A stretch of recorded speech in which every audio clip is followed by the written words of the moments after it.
सत्य बोलने में क्या जाता।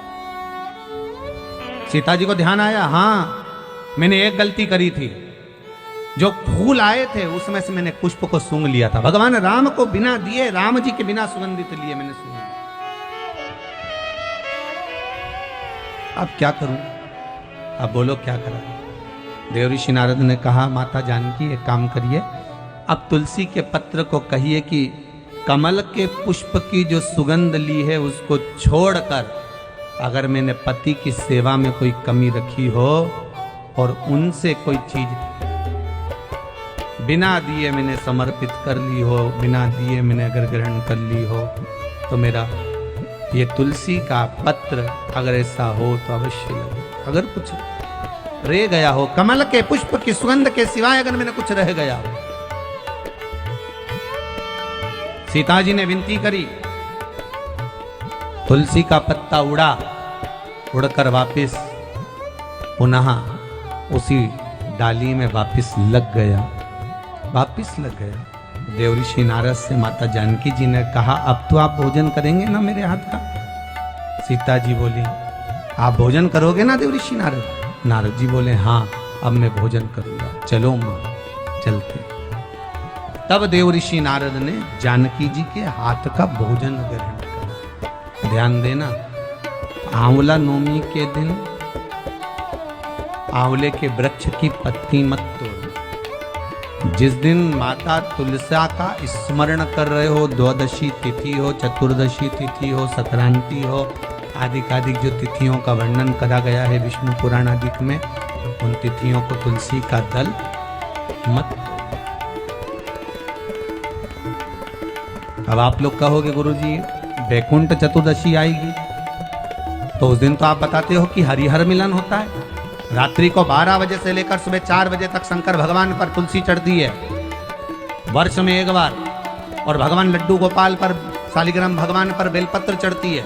उस बेलपत्र और तुलसी को सुबह 4 बजे से पहले शहद की शीशी में रखा जाता है, और उस शहद को जो बच्चा माइंड से कमजोर होता है, बुद्धि से कमजोर होता है, जो पढ़ने में कमजोर होता है, जिसका विवेक काम नहीं करता, कोई कंपटीशन एग्जाम उसका निकल नहीं रहा होता है, तो 1 महीने उस बच्चे को वो शहद चटाया जाता है, तो बच्चा विद्वान हो जाता है। माता पिता को कहना नहीं पड़ता कि पढ़ने बैठ, बच्चा खुद पढ़ता है।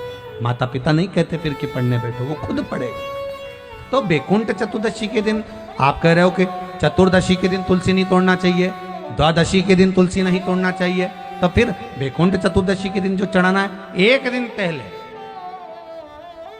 आप उसको रख लो संजोकर। शिव महापुराण की कथा तो यहां तक कहती है कि अगर आप सोमवार का व्रत करते हो, संकट सोमवार का व्रत करते हो, 16 सोमवार का व्रत करते हो, और आप सोमवार के दिन अगर बेलपत्री के वृक्ष से बेलपत्र तोड़ रहे हो तो उसका भी दोष है महाराज, उसका भी दोष है। 1 दिन पहले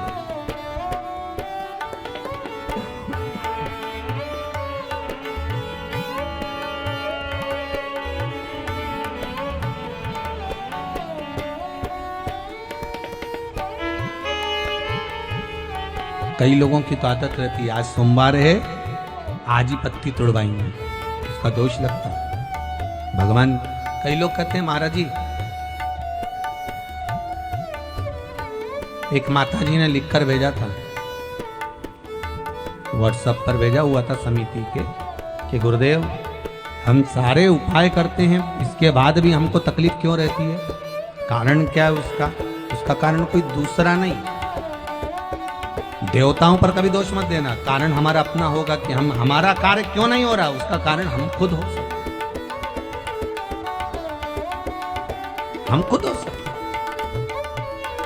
भगवान क्यों नहीं मिलता, उसका कारण हमारा खुद का है।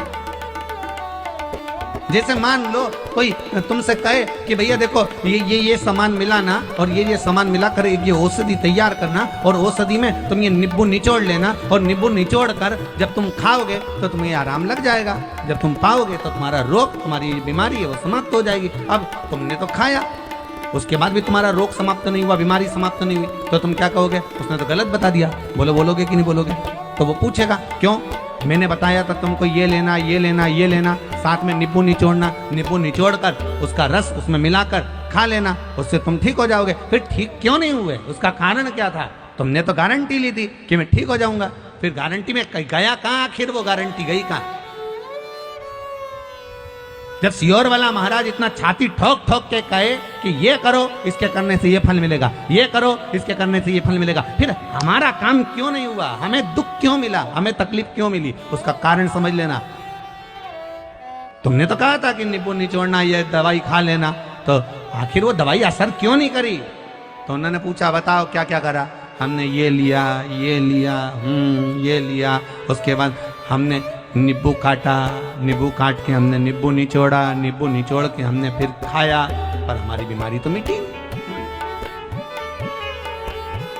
सबकी बीमारी मिट गई, फिर तू क्यों रह गया? भगवान शंकर ने सबका सुना, फिर तू क्यों रह गया? तुझे दुख क्यों आ गया, तुझे तकलीफ क्यों आ गई? फिर से बता कि मैंने ये डाला, ये डाला, ये डाला, नींबू निचोड़ा, फिर उसको खाया, पर मुझे आराम नहीं लगा, उसका कारण क्या है? तो फिर जिसने दवाई बताई थी उसने पूछा ये बता कि तूने नींबू निचोड़ा तो कैसे निचोड़ा? कि ऐसे ही निचोड़ा। नहीं नहीं, नींबू तूने निचोड़ा तो निचोड़ा कैसे? अरे तो उसको काटा। अच्छा, तो काटा कैसे? कि लोहे के चक्कू से काटा। बस दवाई वाले ने कह दिया, वो चक्कू जो था ना वो लोहे का था, और लोहे के चक्कू का जो उसमें पदार्थ लग चुका था, और लोहे के चक्कू का उसमें जो जंग था वो आ गया था, और वो निचोड़ने पर पूरी दवाई का नाश कर दिया, इसलिए तेरा काम नहीं हुआ। नींबू निचोड़ना था तो जैसे लोग वो कांदा नहीं रहे, कांदा कैसे फोड़, ऐसे नींबू को फोड़ के और उसका रस निकाल कर, वो प्याज होता ना, प्याज को काट की जगह ऐसे फोड़ दिया, अब उसका रस निकाल कर तुझे नींबू का रस निकाल कर घोट के पी। अब की बार उसने वही करा, ना चक्कू से काटा ना तलवार से काटा, उसने नींबू को डोचा, उसका रस निचोड़ा, खाया, वो ठीक हो गया, रोग समाप्त।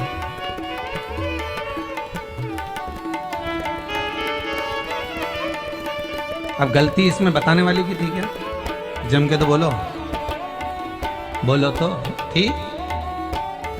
गलती किसकी थी? अपनी। उसने कहा था नींबू निचोड़ना, इसने चक्कू से काटा।